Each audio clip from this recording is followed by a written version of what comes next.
காட்டுல ஆறு ஒன்று இருந்துச்சு. அந்த ஆற்றுக்கு பக்கத்தில் ஒரு பெரிய நாவல் பழ மரம் இருந்துச்சு. அந்த நாவல் பழ மரத்தில் குரங்கு ஒன்று வாழ்ந்துட்டு வந்துச்சு. அந்த ஆற்றுக்கு பக்கத்தில் ஒரு பெரிய முதலையும் வாழ்ந்துட்டு வந்துச்சு. இரண்டும் இணைப்பிரியா நண்பர்களாக இருந்தாங்க. அந்த குரங்கு தினமும் நாவல் பழ மரத்தில் இருக்கிற பழங்களை பறித்து அந்த முதலைக்கு உணவாக கொடுத்துட்டு வந்துச்சு.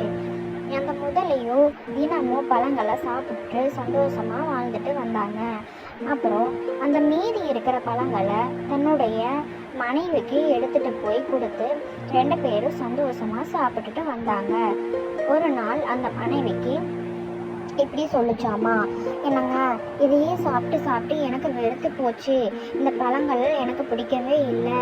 இந்த பழங்களை கொடுக்குற குரங்கை எனக்கு சாப்பிடணும் போல இருக்கு. என்ன பண்ணுவீங்களோ எனக்கு தெரியாது. எனக்கு அந்த குரங்கோட எதையும் வேணும் அப்படின்னு சொல்லிச்சாமா. உடனே அந்த முதலையோ குரங்கு கிட்ட போய் இப்படி சொல்லிச்சாமா, குரங்கே குரங்கே, எங்கள் வீட்டில் இன்னைக்கு விருந்து வச்சிருக்கிறோம். அந்த விருந்தில் எல்லாத்தையுமே நாங்கள் கூப்பிட்டுருக்குறோம்.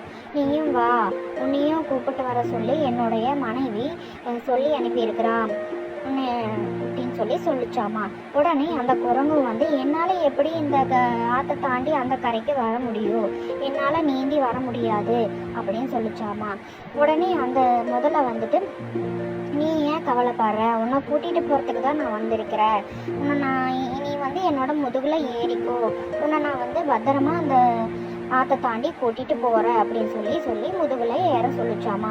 குரங்கு முதுகில் ஏறி ரொம்ப தூரம் போனதுக்கப்புறம் அந்த முதல்ல சிரிச்சிச்சாமா.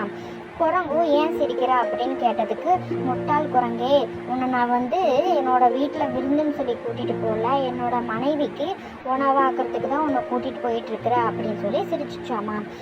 உடனே அந்த சுதாரிச்ச குரங்கு என்ன பண்ணிச்சாமா, ஒரு திட்டம் தீட்டுச்சாமா.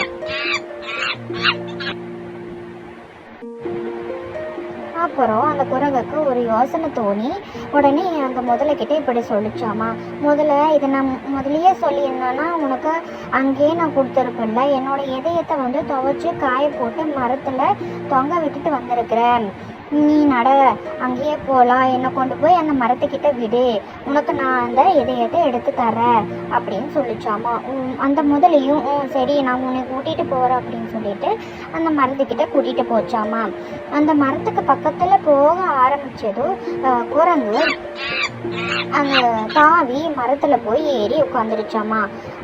ஏறி உட்காந்துட்டு அந்த முதலையை பார்த்து சிரிச்சிச்சாமா. உடனே அந்த குரங்கு ஏமாந்துட்டியா அப்படின்னு சொல்லி சிரிச்சிச்சாமா. அதுக்கு அந்த முதல்ல என்ன சொல்ற அப்படின்னு கேட்டுச்சோம். அதுக்கு அந்த குரங்கு, யாராச்சும் இதயம் இல்லாமல் உயிர் வாழ முடியுமா? நான் சொன்னதை நம்பி திரும்ப கூட்டிகிட்டு இதே இடத்துல வந்துருக்குறேன், நீ தான் முட்டாள் அப்படின்னு சொல்லிட்டு சிரிச்சிச்சாமா. குரங்கு சொன்னது நம்பி ஏமாத்தோடையே திரும்பி வீட்டுக்கு போச்சாமா.